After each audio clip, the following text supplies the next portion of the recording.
some injury woes today, and that is, I think, going to be the story of what comes out of today's loss. Not just that the Niners fall to 4-2 or that the Buccaneers are as good as they are and a legit contender in the NFC, but that Fred Warner, if you were going to rank the top 5 guys on the 49ers who you needed to be healthy this year, 4 of them may not be on the field right now, and 2 of them we know in Nick Bosa and Fred Warner now done for the season. JD, just your reaction to the devastating loss of Fred Warner, who went down today with a dislocated and potentially broken ankle.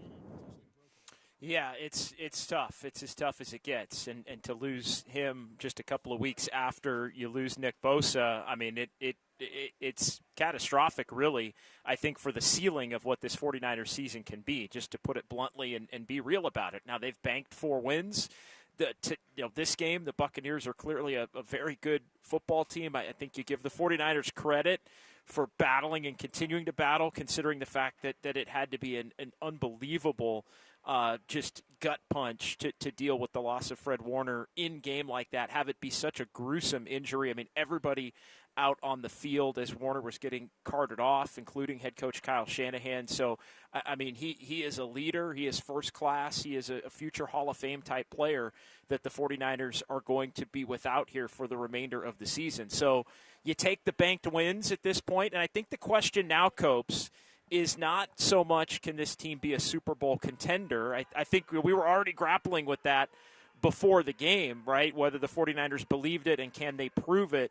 Not having Fred Warner takes the ceiling off of this team, but they did bank the 4 wins. My question is more, when you look at them now at 4-2, can they go 6-5 or something like that with the schedule that they have in the final 11 games of the season? And that can get you to 10. Maybe if you get one more, you can get to 11 wins, and then you just see where you are in terms of trying to make a playoff push. But that truly is the number one headline, and it hangs over what I think, for the most part, was a competitive, kind of gritty, gutty 49er performance to even hang in this game for as long as they did against the Buccaneers, considering the circumstances. Yeah, and what's funny is there's 2 of these games now that the 49ers have lost. Of course, the first one they've lost with Mac Jones at 3-1 now as a starter for the Niners through the 6 games they've played. Brock Purdy at 1-1.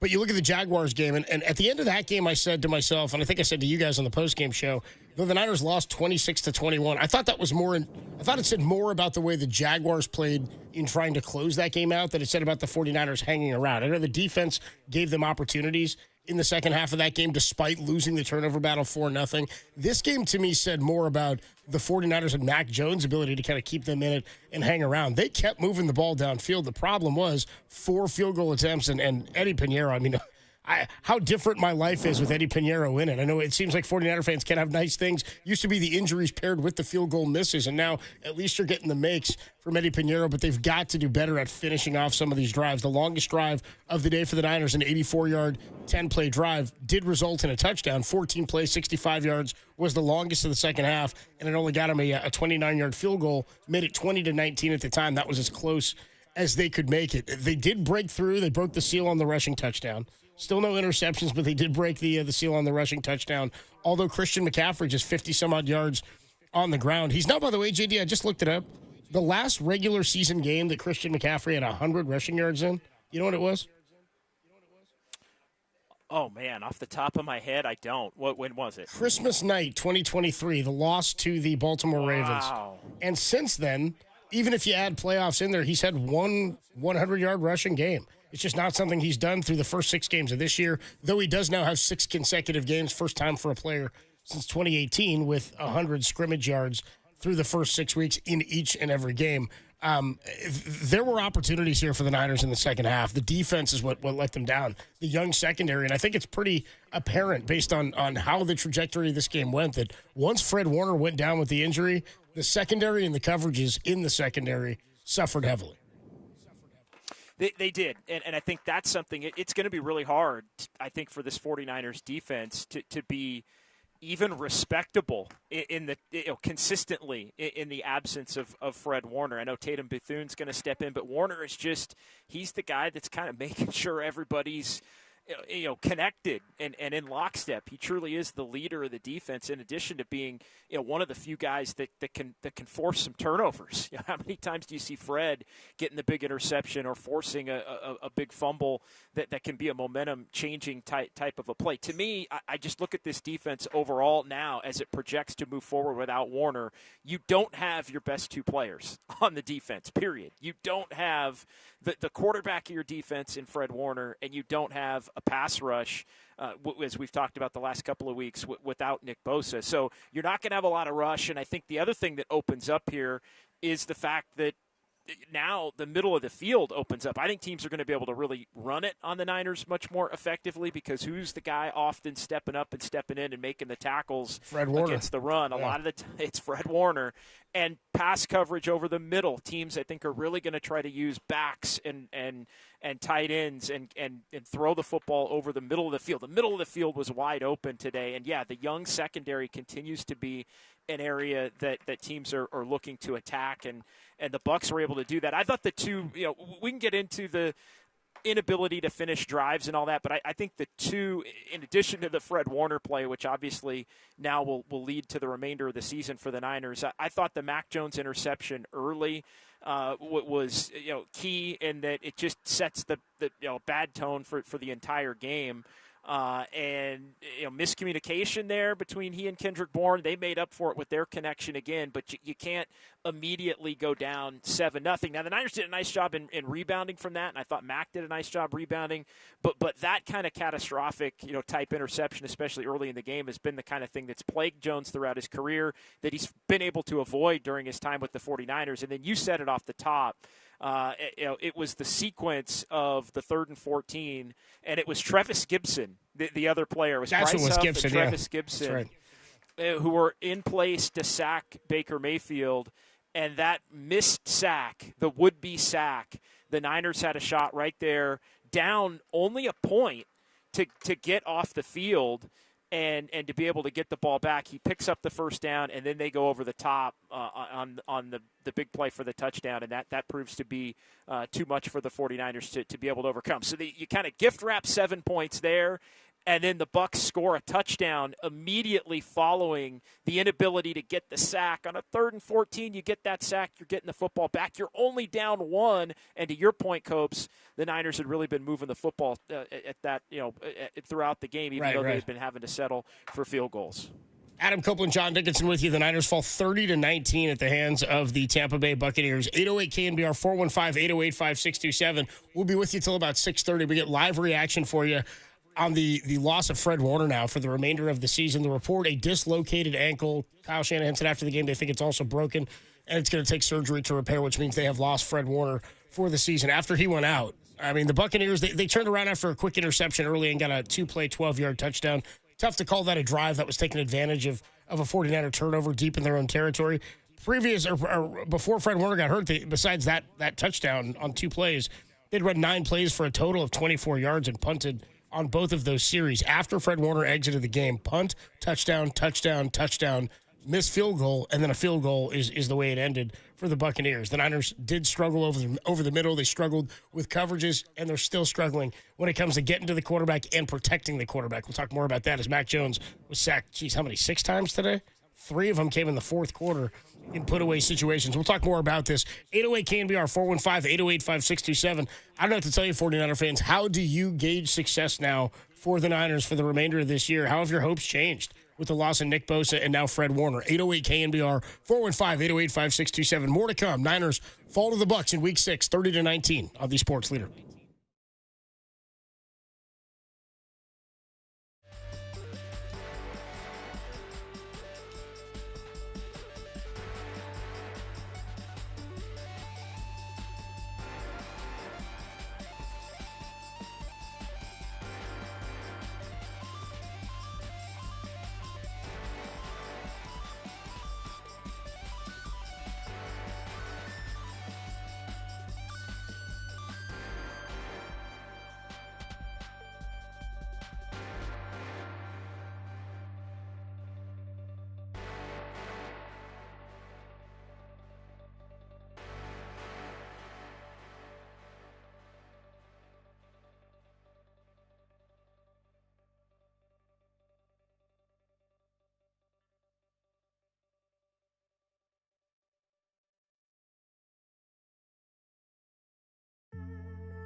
Yeah, for sure. I mean, prayers to Fred and his family and everything. I'm not sure exactly what happened, but obviously looked pretty bad. And Fred's just our team captain, and he's been the leader of this team for a long time. So, really, all you can do is just pray for him and know that we have his back. I was disappointed that I didn't play better for him today. You really sometimes I can, create good play, and it didn't today. So, really just praying for him, and I know he's gonna do a great job, getting back. As the voice of 49ers quarterback Mac Jones, who today 39 more passing attempts, 27 to 39, 347, but two crucial interceptions on the opening drive for the 49ers. His first pass attempt of the game, drops back on just their third play of the game, and an interception from deep in their own territory, gets the ball down, or the Bucs take the ball down to the 12-yard line. 2 plays later, punch it in for a rushing touchdown for the Bucs to go up 7-0 at that point. And then the 49ers come back down. They do kick a field goal, a 52-yarder. Eddie Pinheiro, maybe the bright spot in this one. He had a 4 for 4. He's now 14 of 14, actually 15 of 15 on the season for the 49ers when it comes to field goal attempts. JD, what stands out to you in this one? I mean, the loss of Fred Warner, of course, is what we're going to talk about all week and probably for the remainder of the season. But when you pull back and you look at the game plan for this one, how they played, Tom just not a factor early. He was late. Juwan Jennings did give it a go. Ultimately was not able to have a big impact on the offense or in the offense in this one. McCaffrey, again, 100 yards plus from scrimmage. Another big game from Kendrick Bourne. I thought Mac Jones, despite not throwing in practice this week, looked pretty darn good or pretty normal for the most part. Just a takeaway from you. Yeah, I think Mac, other than the interceptions, and especially the one early, I thought he played pretty well. I mean, you look at the connection that he continued to have with Kendrick Bourne, the 5 catches for 142 yards in this one. I thought that was nice to see. But the big takeaway is the opportunities in the red zone or while driving to put more points on the board. They were unable to do it. I thought, the offensive line did not play well in this game overall. I thought there were a couple of the sacks in this game as well that Mac Jones hung onto the ball a little bit too long, which is another thing that can be problematic for him from time to time. But I think the biggest overarching takeaway as far as the Bucs were able to run it on the Niners, and the Bucs were able to really convert. It felt like in the passing game whenever they really needed to, and I think that's the concern. I think for me that the attacking of the youthful secondary. The other thing, I don't know what was going on. We talked about the rotating safeties, and the 49ers were rotating safeties throughout the course of the game, and it's probably something that'll be more apparent on a rewatch and a review of who was out there. But it was kind of musical chairs. I mean, they were really rotating through different possessions as to who the safeties were out there, and I wonder how much of that potentially led to some of the issues, on the deep balls, because we've seen Siegel have problems. But I just wonder what the overall game plan in terms of the secondary and trying to work so many people in these different rotations in different situations, if maybe that made life a little bit more difficult. But regardless of that, I mean, teams are going to continue to look to attack them. So big picture moving forward here as we kind of get on into what this 49ers season can still be aside from the game. I mean, I think the Buccaneers are a better team, at least this iteration of the Buccaneers compared now to this iteration of the 49ers. But there still is an opportunity for the Niners to win a bunch of games here, I think, as long as they don't let go of the rope. Does that mean they're going to be a multi-win playoff team or a Super Bowl contender? It might not. But you can still, I think, go out there and have a really nice season. Big picture, though, I think the concern, at least for me, is how does this defense function, even at the level that it had been able to function to this point of the season, moving forward here without Fred Warner and Nick Bosa? Well, and to find themselves contenders again is going to mean a lot of growing pains, I think, through the remainder of this season with the losses and the deficiencies they have. We've talked already about the youth on the defensive side that has to improve, and you're now asking a lot of guys to do it on the offensive side without key starters that you'd plan to be here. I mean, again, you still don't have Brandon Ayuk. The hope is George Kittle is back next week. Brock Purdy, your starting quarterback at $53 million, has only played 2 games this season. So, as good as Mac has played and as well as Mac has played, I don't know that Brock solves the problems that you ran into today. I mean, maybe some of the sacks don't happen in the same manner, but again, It was blitz packages. It was four-man fronts. The offensive line has struggled. And I thought today, in order to win, they had to keep Mack upright. And the defense of the Buccaneers got off on big plays in crucial situations when it came to getting off the field on third down, because the Niners had done pretty well on third down for the most part. And once Fred Warner went out really into the second half, whatever the adjustments were, the game plan changed in terms of the passing attack for Tampa Bay in the second half. They got much better and much more efficient in their third down conversions. They were 1 for 4 originally. I guess they finished just 3 for 8. They weren't on the field all that many times. They were hitting balls deep down the field in soft coverage and over the middle. And that's where I look and I go, yeah, musical chairs from some of the guys in the secondary potentially, but also Fred Warner not there to direct traffic in game and to not have the guy with the green dot who's normally out there telling you where things need to be. It's having Draymond Green. It's your quarterback on defense. It's a guy who directs traffic for everybody and keeps everybody organized and gives you a backbone, and they just did not have that. I think in his absence, I'd like to make Fred Warner the difference maker of today's game. Sponsored by Benjamin Moore Paints. Experience the Benjamin Moore retail difference at our independently owned authorized retailers today or at benjaminmoore.com. I'd say that, and to the point we were just making, JD, the offensive line. I mean, problematic at best. Yeah, without a doubt, and they're going to mix it up. The Bucs are going to blitz, and they did, and I mean they were doing a lot of different things, different looks.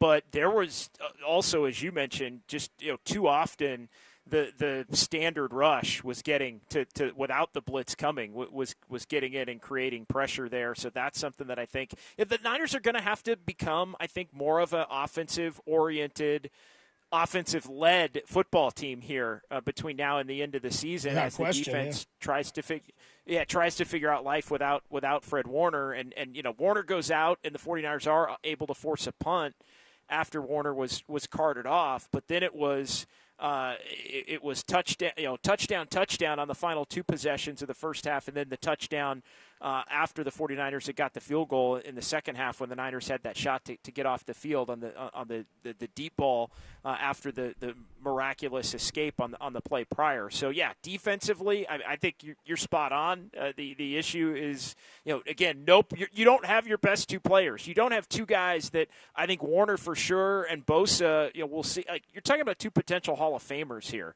that you're not going to have for the remainder of this season. So they're going to have to figure it out. I think they were already a little bend but don't break in terms of, there were portions of each of these games where they were vulnerable against the run some, although they had, for the most part, held up against the pass. Like, there were just moments where it looked great, moments where it didn't look great throughout the season to this point, but they were getting the big turnover. They were getting off the field on third down. And I think, that's something that, can they continue to, with the margin for error being less, can they continue to kind of thread that needle where they're making enough big plays to win a lot of these closer games as they had been doing here to get to that 4-1 record before today? Adam Copeland, John Dickinson with you on a Sunday evening where the 49ers have fallen to the Tampa Bay Buccaneers 30-19, but even more serious on today's loss, or the bigger loss today, I would say, is Fred Warner out for the remainder of the season, a dislocated, and they're saying potentially broken ankle that is going to need surgery and keep him out for the rest of 2025. What are fair expectations for the 49ers for the remainder of this year? And maybe on that tip, I'm sure there are Niner fans out there right now going, well, we were just talking about making a trade for Bosa or to replace Nick Bosa and try to help there. What do you do about Fred Warner? I mean, another guy who's basically one of a kind and maybe even more rare in the ability that he has than that of what Nick Bosa does. Let's talk more about this, JD. We'll take a quick break. We'll come back on this. How does it affect John Lynch's approach into a trade here without Fred Warner and Nick Bosa? More to come as the Niners fall to the Buccaneers 30-19 on the Sports Leader.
Playing with injuries is just something. It's a part of it, you know. You got high, low ankle sprains. You got shoulders, 20%. You got ribs, 5 broken ribs. It is what it is. You keep playing, and nobody cares. You keep playing.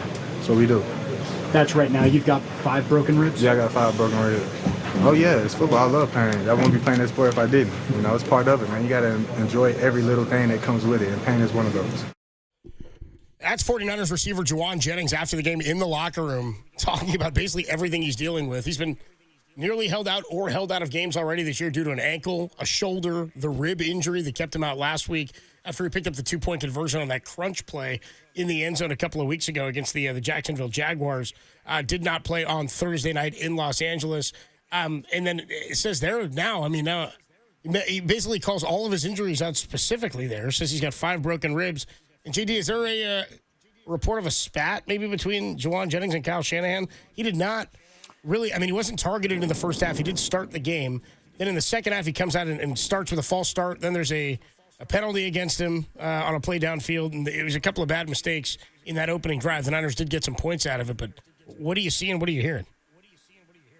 Yeah, it was late in the first half that Jennings and Kyle Shanahan got into it, and they were kind of yelling yelling basically at each other. I know Kyle had the play card kind of blocking his mouth, and then it was something that you were kind of wondering what was going to happen coming out of the to start the second half as to Jennings' involvement. And I know Jennings has been in this tough situation, Copes, where he's got these incentive bonuses in his contract for being able to play and being able to be productive while he plays, and he's really been gritting and grinding through to help this team, playing through a lot of injuries.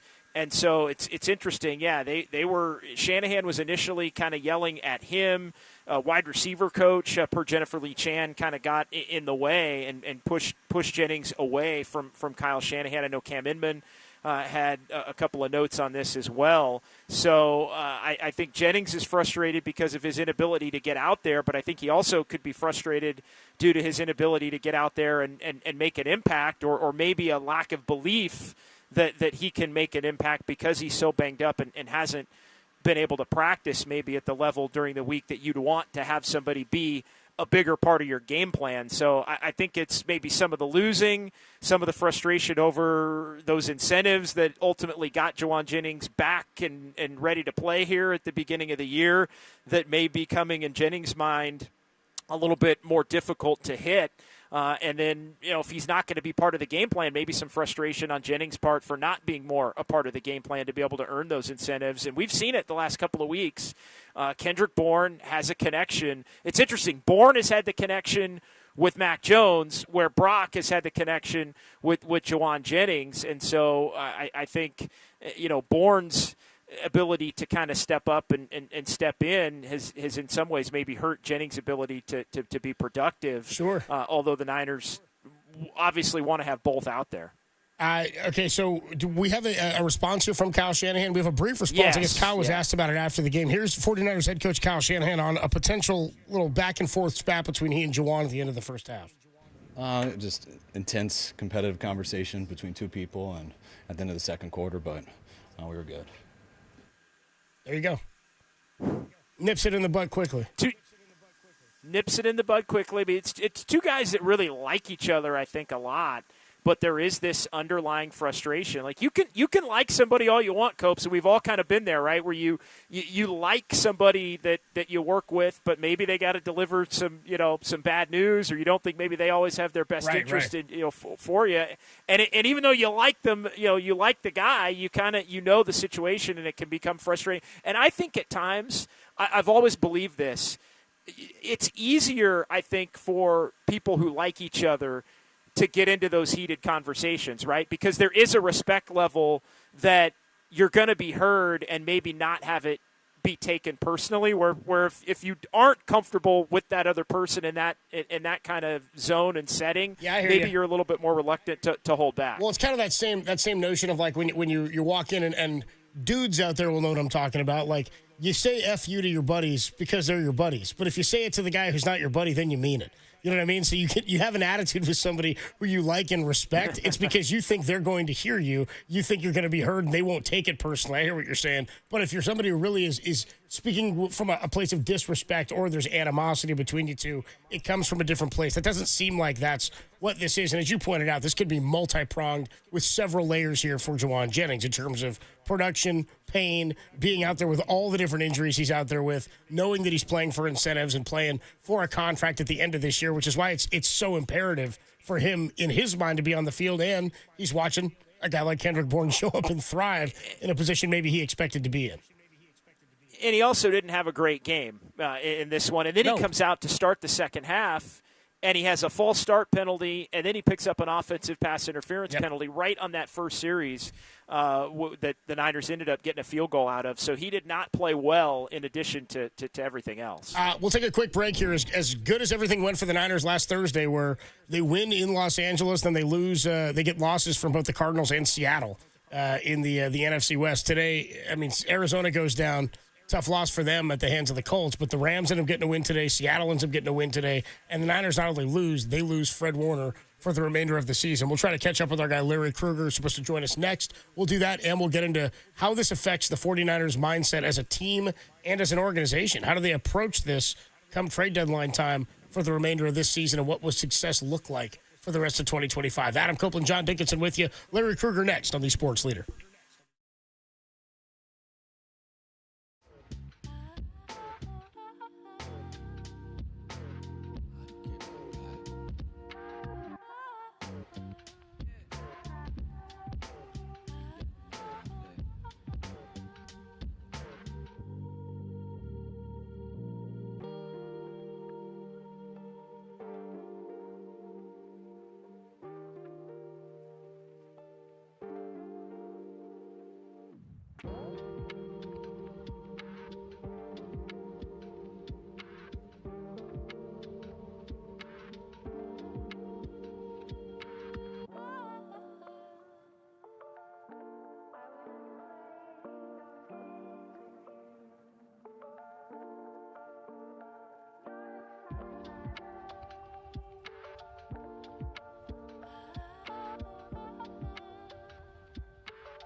Yeah, you never get used to that. I mean, you see, one of your really good friends, guy you got genuine love for, and seeing him, having to get carted off, it's an emotional experience.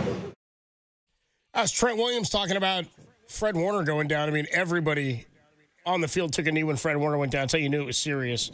And they immediately put the air cast on it. They're calling it a dislocated ankle with a potential break there. I guess it was broken as well. He's going to have surgery on that ankle, and he'll miss the remainder of the season.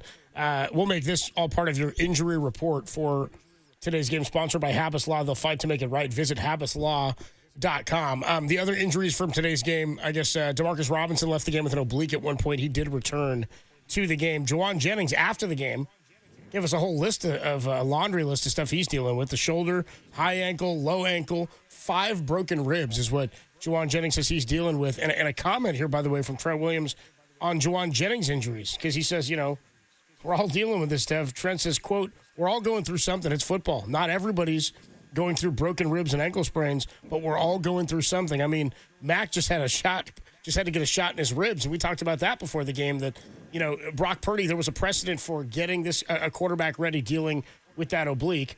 And the precedent was Brock Purdy back in 2022? Something like that, the Thursday night game in Seattle. Where he didn't practice or throw all week. It was a short week. He ends up getting a shot in the ribs before the game, and it numbs some of that pain for him. I thought Mac looked pretty good for the most part. I thought he was as mobile, or lack thereof, as we're used to with him. The Niners caught some breaks. I thought he made some great throws. And again, I thought Kyle Shanahan did a really good job of scheming guys open. But problematic for them again is they just cannot run the football consistently enough. The O-line is proving to be a real problem. Yeah, it is, and you look at also, the pass game. McCaffrey ended up using the running backs and using McCaffrey in the pass game. He ends up with 7 receptions, but it's 57 yards, and it felt like the Buccaneers didn't really allow for the 49ers to really live and thrive on some of those short passes the way maybe we thought they would be able to. But yeah, interesting. The nugget there from Trent, again, not only on just everything that everybody's kind of dealing with, but yeah, we were kind of, the knee for Mac, and there was one play where he pulled up on the sidelines. He kind of escaped, and he ran to the sideline, and he pulled up. There were a couple of Buccaneers waiting if he had tried to go any further to kind of lay a hit on him right by the 49ers sideline. So he just kind of pulled up and went out of bounds, but it looked almost painful for him to have to stop, right, to be able to put the brakes on. At one point, he tried to stop, and he kind of waited to get hit almost on the sideline. Yeah, there was a couple of times where he dropped back, and you pointed this out, he was sacked 6 times. The O-line didn't play well, but there were a couple of times where it looked like he struggled to climb back up in the pocket, or when he wants to try to move and get out of the pocket, it's sort of like he runs in place for 2 steps before he actually makes forward progress, right? I mean, that's kind of the feeling you get with him. So the immobility of him paired with the way the O-line is playing, and I just have to believe that, the O-line is as crucial to this run game not being effective as anything else. I know that everybody thinks, they'll get – not everybody, but people are saying they'll get George Kittle back. That'll help in the run game. I have no doubt, but does that make you go from, fewer than 100 yards rushing every single game to just being a 125-yard-a-game team again? I find it hard to believe that that's where we'll end up, or that's where they'll end up just with the return of George Kittle. The O-line has been porous. It's been tough on Mac, and I know that sometimes we get on Brock for maybe leaving the pocket too early, but at times there's pressure that forces him another way, and I feel like Brock is better on the fly than we've seen Mac Jones at times. Yeah, if there has been a knock on Brock Purdy, it's been the fact that maybe he's left the pocket too early when there's plays still to be made if he stands in the pocket. If anything, with Mac Jones, it might be the opposite, right? It's the fact that he's just going to stand in and either take the hit or have the potential to he's either going to take the hit or he's going to have to make the throw, and has the potential to get sack fumbles forced against him and those kinds of things, or maybe make a poor throw in a situation like that can lead to an interception. But regardless, I think the offensive line is going to have to play even better here, and I think it's threefold on the running game, Copes, to come back to that. I think it's Kittle in part. I think it's the offensive line, and I'm going to say Kittle / wide receivers. I think, not having Jennings out there as much, not having Ayuk out there as much, that's part. But I'll say that's 1/3 of it. The offensive line's got to be better, I feel like, at the point of attack. And for whatever reason, the cutbacks just have not. It just the explosiveness, as we continue to have more and more weeks of evidence. It does make me start to wonder about the explosiveness of Christian McCaffrey and the ability after that first hit to be able to still kind of break one. It feels like that part of his game just hasn't been there in ways that we've seen it in years past. Well, he's at 330, what do I have the number here? 336 rushing yards through 6 games. It's the fewest rushing yards he's had through the first 6 games of a season in his career since he was a rookie, and he went for 104 in his first 6 games. He's also up to 11 consecutive regular season games going back to Christmas of 2023 without 100 yards in a game. Now, is that the end-all be-all? No. And he did have 100-yard rushing game in the playoffs, and he's got over 100 yards from scrimmage in every game so far this year. But I think more to the point is they're not effective in one area of the game that they, in the past, have been so effective in. It's what his specialty is in. It's what your head coach's specialty is in. And you're still 4-2, but it does seem like you've gotten there, by the skin of your teeth. And I think we'd all agree resiliency is a thing that this team has in spades. Is it enough to carry you through the season? Which begs the question, what do we deem successful now for the 49ers? I don't want to say one player gone ends it all for you, but we were talking about the Cincinnati Bengals before the game today on the pregame show, talking about them trying to keep their hopes alive with Joe Flacco. When you lose a quarterback like that, you want a backup to come in. And as we say, and you heard Tim Ryan talking about it on the postgame wrap, if you got a starter out for 4 games, you want your backup to win 2 of them. Right now, Mac has done it 3-1 over that span, but you've also lost your top 2 defensive players and 2 of the top 5 most important players on your roster. Can you stay afloat, and what do the goals for this year become? Let's talk about that next, on how John Lynch goes about constructing this team for the remainder of the season. Does anything change in approaching the trade deadline now that you've lost Fred Warner? Do you have to replace him as well? We'll talk about it next, only here on The Sports Leader.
Yeah, I mean, it's just heartbreaking. You know, I mean, it's such a weird game when you have to see somebody like that, and what happened with Bosa, you know, earlier in the year, and then just have to continue to play. It's kind of a weird deal, but it's heartbreaking. You know, he's one of the best players I've ever played with, and one of the best leaders I've ever played with. You know, it's heartbreaking.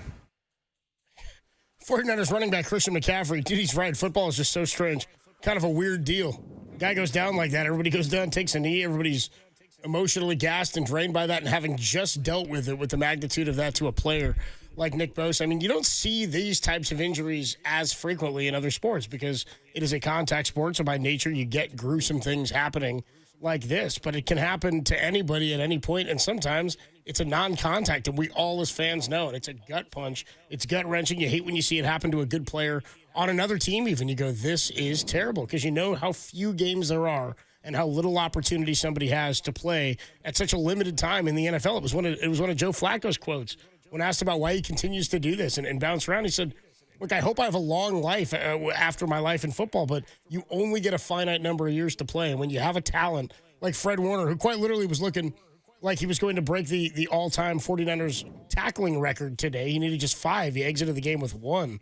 It's a devastating thing to have happen for your team and to the individual. And so, you know, McCaffrey saying it's a weird deal. You gotta move on. It's true. You got to get ready for next week and hope that you can overcome the adversity that this vacancy is going to leave. And it's an opportunity for Nick Martin or Tatum Bethune or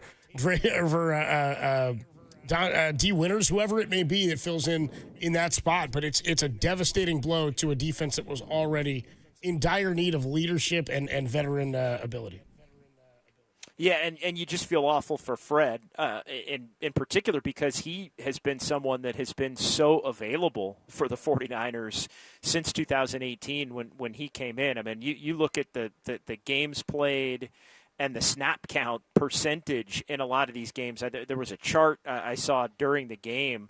I mean, it's just incredible. I mean, he's playing, you know, every year his first year, he's playing, you know, all but a handful of snaps. I mean, 100% of the snaps in 15 of or in 14 of the 16 games that year. I mean, he's playing, you know, in a couple of blowouts. Maybe he's a little bit limited toward the end of games. But not only was he playing every game, he's playing 100% of the snaps. I mean, it's mind-boggling when you look at, especially with all the other injuries that the 49ers have had. I mean, you look at Fred Warner, 2018, 16 games. 2019, 16 games. 2020, 16 games.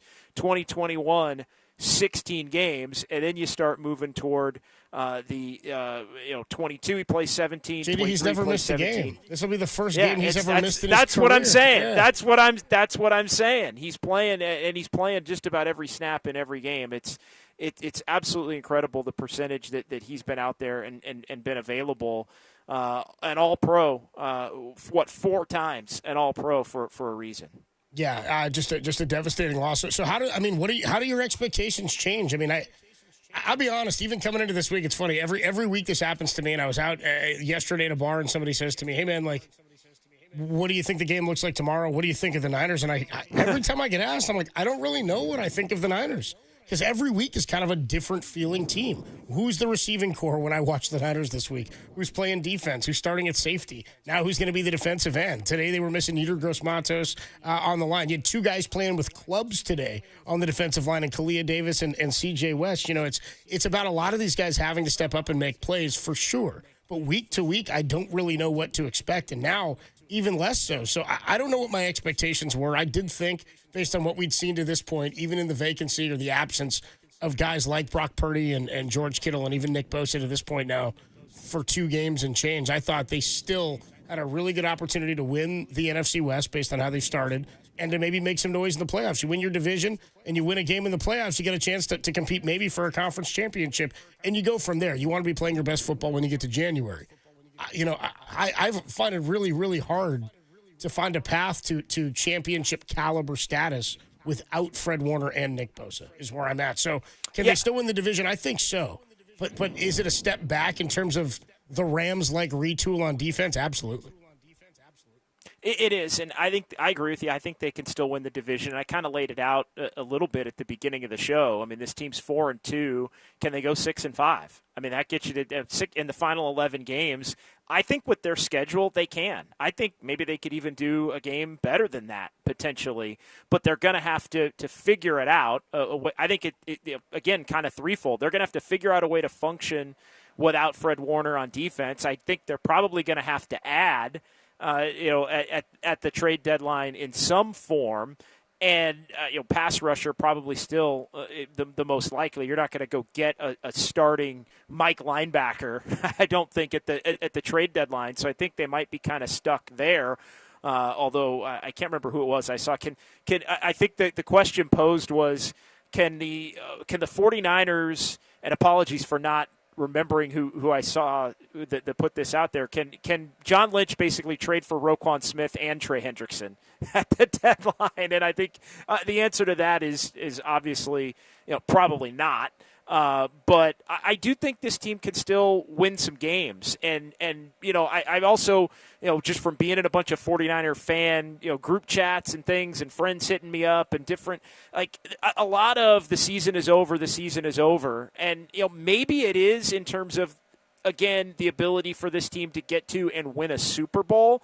But that wasn't really where I was at with the expectation coming in. And anything we saw, while it had been great in the first 5 weeks of the season, with them being 4-1, didn't change that. If anything, the Nick Bosa injury made me less apt to believe that they could be a Super Bowl contender. Now you take Warner away, but that doesn't mean they can't still have a quality season and win a lot of games, and there could be a lot of enjoyable Sunday afternoons and Monday evenings between now and whenever they wind up going out. So I think that's got to be the mindset is that this team's got wins banked, and it's a good thing. I mean, could you imagine if even they had one fewer win, at this point? I think we might be having a different conversation, but they have those wins in their pocket.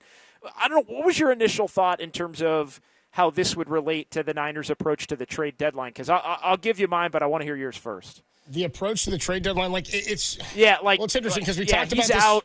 Yeah, we talked about like what John Lynch's logic is, and it'll tell you what he feels about the team, right? Like, does he think that this team is good enough without those two guys that you owe it to these young guys? And I think that's what it's going to come down to is how do these young guys show John Lynch and Kyle Shanahan? Do they prove that they're capable enough of being a team that can go out and compete with the best of the best? I mean, they went at him today, and they didn't have all of it without Fred Warner out there, without Nick Bosa out there. They did fall in a 2-score game, but they had opportunities late. They also didn't have a starting quarterback. They also don't have their starting tight end. They're all pro tight end. How much changes about this team? And when they get to a point where, let's say they're 8-4, they're 9-3 or something like that, don't you as a general manager and as a head coach look at the team and go, look at what this team has done developmental-wise, and we believe we're maybe a step ahead or beyond where we were. So you don't want to mortgage the future. And I know I've given a number of games that's beyond the trade deadline, but for the sake of argument and the quality of the team at the time of the deadline, that's what's going to determine it. The question I have is,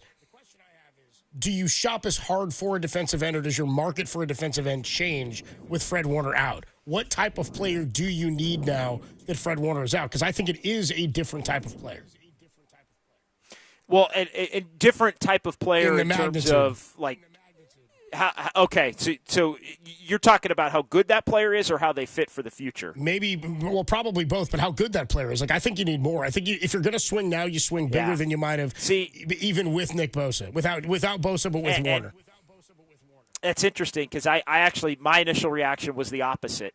My initial reaction was that I think they're almost less apt to be able to look to do something that would be deemed to be more of like the short-term rental. Hey, if you believe this team's got less of a ceiling today, right now, as we sit here, then you don't spend at as 4-2 with. Yeah. Then you don't spend as much, right? And if you already thought that this team had to prove it to you in the next 4 or 5 games up until the trade deadline, if you already thought that going in, you would think less of where this team is at in the big picture. Again, not that they can't win 10 or 11 games, but if you don't think they can run the table and go the distance, then do you spend to do that, or do you just let this team kind of play out and win their 10 or 11 games, and given the injuries, basically call that a successful season, even if you don't really have a legitimate shot. Like I think where the 49ers want to get away from is being in a position where they feel like they're chasing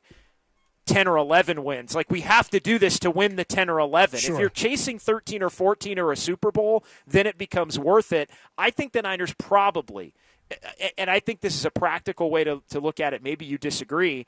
I think the practical way to look at it is this team has the ability to say win 10 games as is. May not be perfect, but they've got the ability to do that, and there isn't necessarily somebody out there that would put you over the top to where you think this team could contend for a title anyway. Yeah. And going and getting that type of player, you basically would be keeping yourself in the same range, I feel like, at that point. Well, and so why do it? And I don't know that player exists anyway. You know what I mean? I don't know that player is out there anyway Fair. that you could mortgage any kind of the future for. Adam Copeland, John Dickinson with you. Let's get you a player of the game here. Sponsored by Bigelow Tea. Grab a mug and tea proudly. The player of the game. Do you have a pick for your player of the game here? Yeah, for me, I'm gonna go with Kendrick Bourne for the 49ers again. 5 catches, 142 yards. The 56-yarder, he had a 42-yarder, I think. And a 56-yarder, yeah. Yeah, and the 56-yarder. His ability to come up with some explosive plays and the connection with Mac Jones, I think was key. I left one on the board for you though. Did you leave me Eddie Money? Is that who you left me?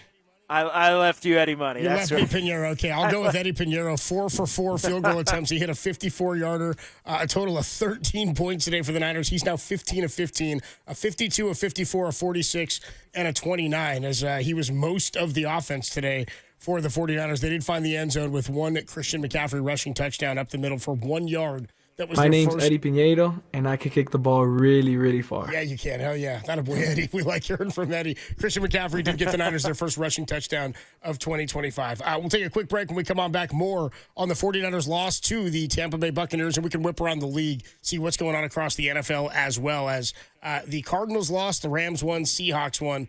How does that affect the 49ers going forward here as we look ahead to the Atlanta Falcons, who have not yet played in Week 6? They'll be on a short week. They play tomorrow night, Monday Night Football. More to come. 30-19, Buccaneers over the Niners, only here on the Sports Leader.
I mean, to be honest, just we had a chance at the end, and that's what it comes down to in the NFL. And it didn't go our way today, but it just wasn't our day. And honestly, it's early in the year. We're not a bad football team, and we just need to flip the switch and get ready for next week and get some guys back and be positive about it, honestly. Mac Jones there on the 49ers trying to bounce back after losing both Fred Warner and the game today. Adam Copeland, John Dickinson with you. 30-19 the final today as the 49ers fall to the Tampa Bay Buccaneers, who, by the way, it's not the case, JD, but if the season ended today, it never does. But if it did, the Tampa Bay Buccaneers at 5-1 would be the number one seed in the NFC. How about that? Yeah, how about that? And that sets up the potential for another showdown for Tampa next week. They play Detroit next week in Detroit on Monday Night Football. So the extra day for the Lions, who have a tough game against the Chiefs. They're up 10-6 on the Chiefs right now at Arrowhead Stadium. So interesting just to kind of to look at it, from that standpoint. You got the Bucs, who hosted the Niners in this like 1 versus 2, and it could be the same thing for the Lions next week against Tampa if Detroit can win there. So a lot of these teams at the top, it's starting to flush out a little bit. Yeah, it's starting to clear out just a little bit at the top. The Philadelphia Eagles did lose a game on Thursday to the New York Football Giants, so they fall to 4-2. They did beat the Buccaneers. It's funny, they beat the Bucs beat the 49ers. Those are all teams that are all kind of right there near the top. The Rams then are right there as well at 4-2. They fell to the 49ers, and they lost to the Philadelphia Eagles, but played well in Philly, took them down to the final play. So it's funny, it is getting a little bit more clarity there, yet it is still jumbled up and sort of like they beat them, who beat them, who beat them. There's just sort of a beat each other week after week sort of. I don't know what you'd want to say. There is a class of the NFC, but it is more wide open in terms of who is 1 through 4, I think. Yeah, I would agree with that. Yeah, Detroit number 1, and Tampa I think is really good too. I mean, I think Tampa's, especially for all the guys they have out, I think what they've been able to do has been really, really impressive. And the good news for the Niners, even though Seattle gets a win, even though the Rams end up getting a win, the 49ers still do have that tiebreaker over both of those teams. So, you get back home and you try to gear up for a team that's going to be, if you're the Niners, playing on a short week, Atlanta playing tomorrow night on Monday night. So they're going to play and have to come cross-country on a short week to play the 49ers on Sunday Night Football. So to me, I think the biggest question, kind of looking at the Niners here, they have to – I was talking to Tim Webb a little bit about this during the break. We can say, all right, they're not a Super Bowl contender, but they still can't. Like, if you go through right now on paper, and we don't have to go through all of them, but I went through the next 3 or 4. The Niners could win any of these next 3 or 4 games. They could lose any of these next 3 or 4 games. So to me, as it relates to the team, this is without Warner and without Bosa. But what the team has to do is get a grip on the fact that, okay, you lost Fred Warner, but you still have a capability to win a lot of these games week to week throughout the regular season. But they have to believe it, and they have to continue to fight that notion of, we can't win a Super Bowl now, or, it's going to be extremely difficult to win games week to week without Fred Warner. If they can get to that point where they believe it, there are enough winnable games still for what this team has left on the schedule to where they can go out there and I think still be a playoff team. I really firmly believe that. Now, if they had last year's schedule or a first-place schedule and a bunch of teams, if they're still playing the Lions and the Eagles and the Chiefs and all that, then I think maybe we'd be having a different conversation, even at 4-2. But I truly believe this team does have the capability to go 6-5, maybe even 7-4 between now and the end of the year and get into the playoffs. It's got you in pretty good position. Now, somebody checks in here at the Golden State Lumber and Showroom text line at 808 KNBR 415-808-5627 is the number to call and to text. 510 checks in says, I don't think Lynch and the 49ers should do anything at the trade deadline. Now there's no point. It's kind of, I think the point you were making is why get desperate now? Why go to panic mode now when you've already lost 2 of your top defenders for the remainder of the season? Unless he wants to unload a lot of draft picks and try to pick up an edge rusher and a linebacker. But that's what I was saying is the only way I would make a trade, I'm not suggesting they do it, I'm saying the only reason it would make sense for me now, to your point, JD, is if you were getting somebody it didn't matter the outcome of this season, but was, in fact, for the future as well? Is there a Rafael Devers football version out there where it doesn't matter what you're giving up because you're going, well, that's better than anything we'd be landing in the next 2 seasons anyhow? But I don't think that exists. And I also think – no, I would tend to agree with you on that. I think the other part of it is that you want players that aren't going to be deemed you want players that fit into your system for multiple years. Right. I think that, like, especially if you're going to give up anything, to me it's more, can you find a player or two that help you in 2025, but also are a part of the program in 2026 and 2027?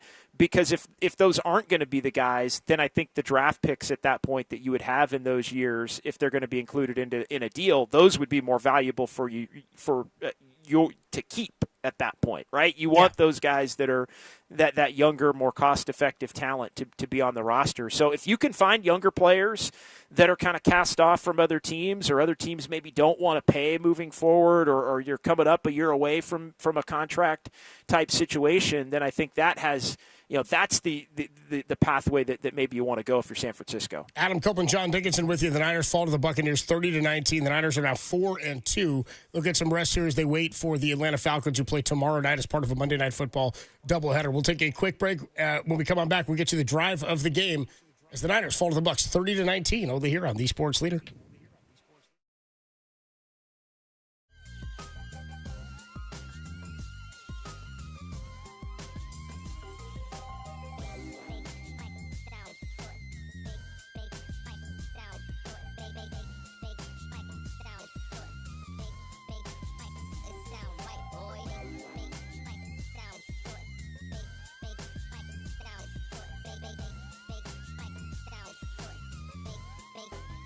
It sound right, boy.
Just the first possession for Tampa Bay in the second half, 2:50 to go in the third quarter. Waist-high shotgun snap from Mayfield, pumps again, steps up into the pocket, launches it deep downfield, and reaching out to reel it in at the goal line. Tez Johnson, by his fingertips, is in for the touchdown out from 45 yards. Yeah, and then he does a back handspring with a Baroni on the end of it, a flip with a twist, and went right by Renardo Green. You know, it's funny is that's the Tez Johnson 45-yard touchdown grab from Baker Mayfield. And when I heard, we were listening to it while watching the game so we could hear the call on the broadcast before we could see the play. When he says a flip with a twist there, I thought there was something that happened in the play where there was like he was describing a flip with a twist. Oh, no.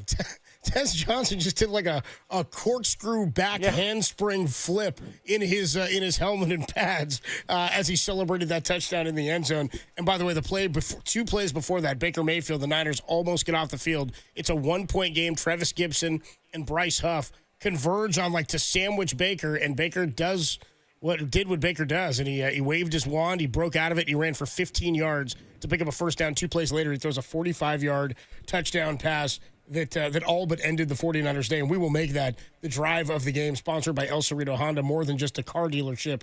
We're family. You with me on that being the drive of the game, JD? I'm with you on that one, being the drive of the game. No qualms. Yeah.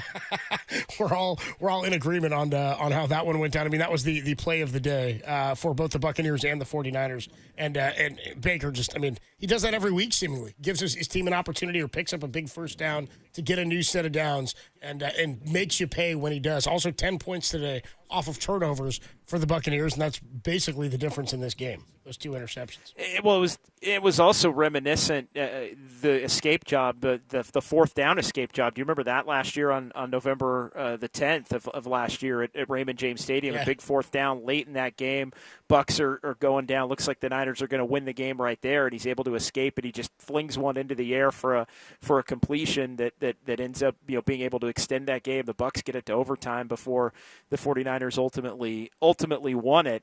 But they're going to have to hope that there isn't a repeat of after Tampa. We talked about it on the pregame show. Last year after Tampa, the 49ers were a 1-7 football team. Yeah. This year after Tampa, it's going to have to be better than that. They will have to turn around if they want to keep their playoff hopes alive as they're 4-2. Just a quick look around the NFL. What happened today? The Packers did get by Joe Flacco and the Cincinnati Bengals. Final score there, 27-18. So Packers off the bye do beat Joe Flacco. He goes 29 of 45, 2 touchdowns and no interceptions. Did throw for 219 yards, including a pretty wild touchdown grab by Jamar Chase in this game. The Titans beat the Raiders the Raiders beat the Titans 20-10 in Vegas. Cam Ward falls to Ashton Janty's Raiders in this one. Janty goes for 75 yards and a touchdown on the ground. Lions and Chiefs, as you mentioned, are in play right now. 5:38 to play in the first half of that game on Sunday Night Football. 10-6. It's the Lions over the Chiefs. The Broncos won this morning in London over the Jets 13-11. The Cardinals fell to the Colts 31-27 in a wild game without Kyler Murray. Jacoby Brissett, the Brissett revenge game. He goes 27 of 44, 320 and 2 touchdowns. But Jonathan Taylor has been incredible this year on the ground. Could be your offensive player of the year early on in the clubhouse. 21 carries for 123 and a touchdown. He went for an average of nearly 6 yards per carry. Dan Jones staying hot the way his season has started. 22 of 30, 212, 2 touchdowns, and interception. He also ran for 20 yards and a touchdown as well. So 3 total TDs. Where are you with what the Colts are doing right now, JD? Are you buying in to their 4-0 at home start and 5-1 overall? Yeah, it's getting more and more impressive by the week, the fact that they just keep winning. I thought today was oddly a game just because if the Colts are going to prove to not be the team we thought they would be and not be the team that they've been to this point, the game that was going to flip it was going to be a game that it looks like on paper, oh well, they should win that game. And the Cardinals, after their 2-0 start in shambles and getting walked off on 3 straight weeks, and now Kyler Murray's out and Jacoby Brissett is in. So to me, the tell, if there was going to be a turn, was going to be a game like today if the Colts had lost a game like today against a team like the Cardinals in the position that they're in. But they find a way to get it done. Doesn't matter that you win close. There's no negative points there. It allows you to continue to push forward. They're impressive. They're a really, really talented team. They have a lot of good players on both sides of the ball, and Daniel Jones has kind of made the impact here for them at that quarterback spot. You mentioned what Taylor's doing, just absolutely incredible, and that's a team also, again, as we talk about every week, that the Niners are going to have to play in December in what could prove to be a pretty big Monday night game right before the Christmas holiday. I should also point out, by the way, in that game, Marvin Harrison Jr. left with a concussion and did not return, so he is in the concussion protocol. No Kyler, no Marvin Harrison Jr. As the Cardinals, did they start 2-0? They lost 4 in a row now. Have the Arizona Cardinals are 2-4. How about that? The Chargers. The Niners started their streak. It all started with the comeback there late after the safety. After the Niners gave up that safety and then had to punt it back to Arizona, they got the stop. They went down. They got the win. Eddie Pinheiro with the kick, and then they haven't been that close to a win since. Yeah, they lost that one to the Panthers as well. The Chargers win over the Dolphins. Mike McDaniel's Dolphins now 1-5 as they lost Tyreek Hill for the year last week, 29-27. The Chargers fend off the Dolphins, who take a lead late, and the Chargers march back downfield on a big pickup by Ladd McConkey. Goes down and puts him in field goal range, and ultimately the Chargers end up walking it off with Dicker, the kicker, hitting the game winner. The Patriots, by the way, are they good? Drake May looks like he may be the next guy. 3 touchdown passes today, 261, 18-26. The Patriots are 4-2 after a 25-19 win over the Saints. The Steelers are 4-1 with Aaron Rodgers. You got something on the Pats? Just real quick on the Pats, because they're 4-2. Their next 2 games at Tennessee, and then they play the Browns. Then they get so the they're Jets, 4-2.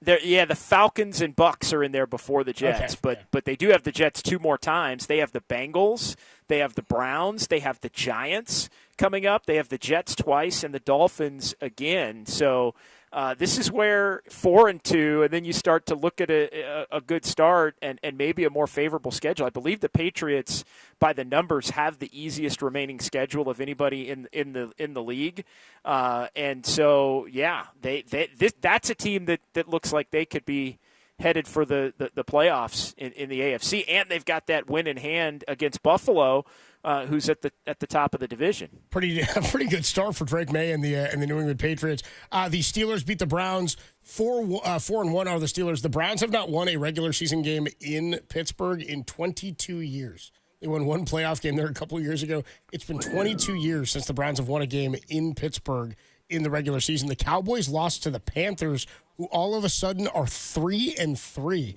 Dave Canales and Bryce Young's Panthers 3-3. After this, Rico Dowdle goes 183 yards on the ground today after he went over 200 on the ground last week. He had 50 receiving yards today as well, found the end zone in both games. He's the first player in NFL history to have 200-plus scrimmage yards in back-to-back games. That's insane. Rico Dowdle, have a week.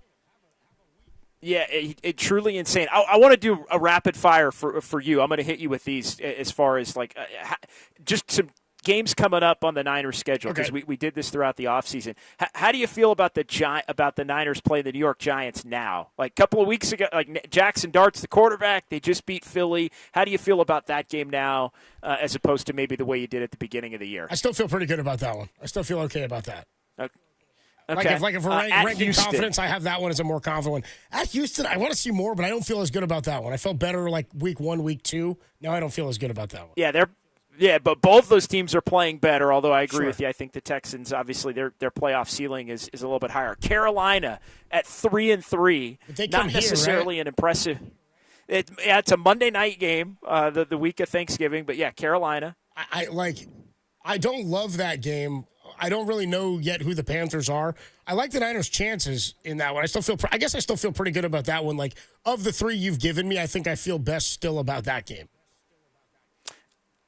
I'll leave out Tennessee because I think you probably still feel good about it. If the Raiders are beating Tennessee, I think everybody should. Yeah, so I was going Indianapolis. I don't feel good. How do you feel about Indianapolis? Not good about Indianapolis. I don't feel good about Dan Jones. I just don't. I feel like he's going to bulldoze over some. And without having Fred Warner back there, I don't feel great in the secondary, in that second line of defense either. No. All right, and then what about Chicago coming to Levi Stadium December 28th? Bring on the Bears. Yeah, bring on the weak Bears. I'm down for that. I think Caleb holds Bring the on ball the too Bears. long. All right. I think that's an opportunity for the pass rush to pad some stats. I think that's what's going to happen that week. So if you're feeling good about, let's say, the Giants, the Panthers, and the Bears, that's 7 wins right there. If you add those 3 to the Niners' 4, can they figure out a way to get another 3 wins in, let's say, the 8 remaining games other than that, between Atlanta, Houston, another game against Arizona, the Browns are mixed in there too, with Tennessee. So can you get 3 wins among that group? I think so. I mean, I do think so. It's just about how your perception of the season has changed. We'll take a quick break, and we're going to sign off when we come on back. Adam Copeland, John Dickinson with you. The Niners have fallen in Tampa at Raymond James Stadium to the Tampa Bay Buccaneers, and we'll talk about it all week long as Fred Warner is now out for the season. We'll sign off next, only here on the Sports Leader.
After the first knee is down, and both teams will come to the middle of the field. Mayfield and this Tampa Bay team have been winning a lot of close games. This one today, though, a 30 28-19 victory at home over the 49ers.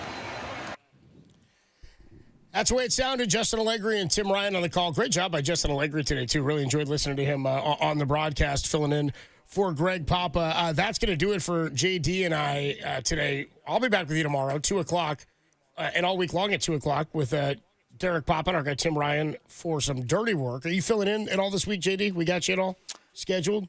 Yeah, I will be in tomorrow for Greg Papa with Greg Silver as we react to this one and react to what's ahead here for the 49ers. So 10 to 2 tomorrow here on the Sports Leader. Great deal. All right, we'll be pulling this one apart and talking about where the 49ers go. I do not think this is a pack-it-in situation. I mean, you look at teams across the NFL even last year, the Lions losing how many defensive players and Aiden Hutchinson going down, and that did not hamper their playoff hopes or their championship hopes at all. It's just a matter of whether or not the 49ers have enough to retool in-house, and can the offense, when getting a little bit more healthy with George Kittle and theoretically with Brock Purdy, can they do enough to make this an offensive team? JD, great stuff, man. We'll listen to you tomorrow from 10 to 2. In for Greg Papa with Greg Silver tomorrow afternoon. I'll be back with you 2 to 6. Thanks to Kyle, our board op today. Thanks to Ryan. And thanks to Tim, our producer for 49ers pre- and post-game. Signing off here on the Niners post-game show, where the Niners have fallen to the Tampa Bay Buccaneers 30-19. We'll hand you over to the Detroit Lions and the Kansas City Chiefs. A minute to play in the first half on Sunday Night Football on the Sports Leader.